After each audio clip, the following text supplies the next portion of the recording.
and welcome to day number 6 of the 6 at 6 for 6 challenge.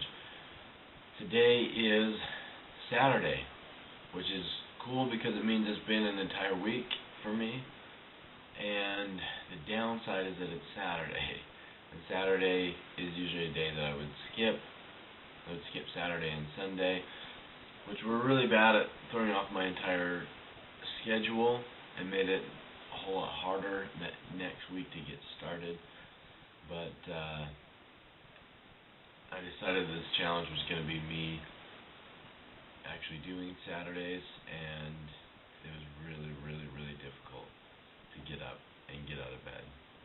One of the most difficult is because I never get up on Saturdays, and I don't like to. But I did, and I decided I would get up because that's my challenge and go do my power hour. So I'll go hit the gym and let you know how it goes. Hello and welcome to part 2 of day 6 of the challenge. Now, first I want to start by reporting that the rest of my power hour went well. As soon as I got done with the video, I went to the gym, did my meditation, did my spiritual connection, and study. So I just wanted to report on that first thing, and then I also wanted to say that today I decided that sometimes I'm going to record the videos right after the power hour, and sometimes at the end of the day, because oftentimes the benefits that come from doing the power hour come throughout the day. Now, one of the powerful lessons that I learned in observing myself today is the concept of consciousness. The concept of consciousness versus unconsciousness. Now, what do I mean by that? Well, the quickest and easiest way to explain that is just to illustrate that when I was in a place, and any time I'm in a place where I'm not doing my power hour, and when I'm in unconsciousness, some of the patterns that I run is that whenever something goes wrong, I immediately blame it on everyone else. And I can always look at somebody else's life, and I can see that I can see why things aren't going for them the way that they want to. But I can never see in my own life why things aren't going the way that I want them to. I can see all of other people's blocks, and I can't see any of my own blocks. And that to me is what unconsciousness is. I can't see myself for the truth of who I am and what I really am and what I'm truly experiencing. And as I've meditated, and especially over this week, I've just become really clear because I've been a much better and greater observer of myself.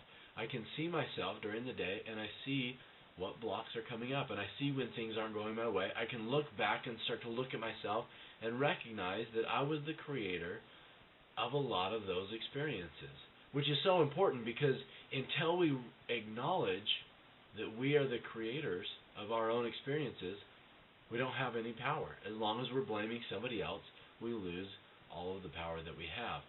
So consciousness is becoming clear about the truth of where we are really at in life. And it can be extremely powerful because we can instantly see all of our own blocks and limitations and then figure out how to work through them. And how do we accomplish that? How do we get more conscious? A part of that is through meditation. Just imagine this. The human mind thinks 60,000 thoughts a day on average. Imagine if you were able to just stop and pause those thoughts, even for a minute. How clear would your mind be? How much more clearly would you be able to observe yourself and observe other things and understand other things? Well, that's why we meditate. That's the purpose of meditation, is stopping those thoughts, and then we have a clear mind. Now, I'm going to read to you a quote from Wayne Dyer, and in the quote he's talking about meditating, and he says, some of the many reasons for meditating include reducing stress, cultivating a sense of peace, eliminating fatigue, slowing the aging process, improving memory, finding clarity of purpose, and even healing. However, all these reasons pale in significance to the realization that meditation is our way of making conscious contact with God. That's a lot of stuff, and some pretty heavy stuff. All of those things that I just read, and most, especially of all, the consciousness and just being more awake to and aware of who you are.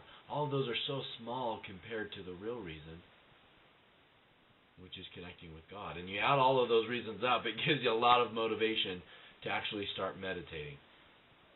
So how? That's the next question. How do you meditate? What does that actually mean? Again, for me, meditation is simply a process of learning to control and to clear my mind. Because when my mind is clear, I have clarity in my life. That's just the way that it works. So, for this week, this is just Meditation 101, the very, very first step. I want you to do this every day for 1 week, and then we'll talk about the next step and what to do next. But some essential parts in meditating is every day after your power hour, you sit somewhere and you get where you're kind of nice and comfortable, because during your meditation you want to try as much as you can to not move. Sit as still as you can, and then the next step is to clear your mind. Do everything you can to think no thoughts. Now the first time you're going to do this, you're going to make it for about half a second, maybe 2 if you're really, really good, before you realize that you're thinking thoughts. It's going to be difficult, and that's okay. You don't have to judge yourself. You just got to say, all right, my mind's wandering again. I'm going to try to refocus it. Now, the best way to stop thinking thoughts is to have something simple to focus on. So you can focus on something without thinking thoughts about it. And that starts with your breath. It starts with your breath, where you just imagine that you're breathing, or just see yourself and imagine the air coming in and flowing out, and flowing in and flowing out. A nice steady pattern, sitting perfectly still, keeping your mind clear of all thoughts. Whenever a thought comes up, you say, oh, I'm not going to think that right now. You can always come back to those thoughts, but say, right now I'm not going to think those. Focus just on your breath as it goes in and goes out. Goes in and goes out. This will teach you so much control over your mind, which is going to be essential to you being successful in life. It's also going to teach you so much about, it's going to help you so much with consciousness, and you'll start to notice this throughout the day, that you're going to be more aware of yourself and your own thoughts throughout the day. Also, all those other benefits, and most of all, the conscious contact with God, which is why it's such an essential part of doing the Power Hour. So this week, right now, turn off the video, go to the gym, and then do your meditation. And then do your own spiritual connection, however that looks for you.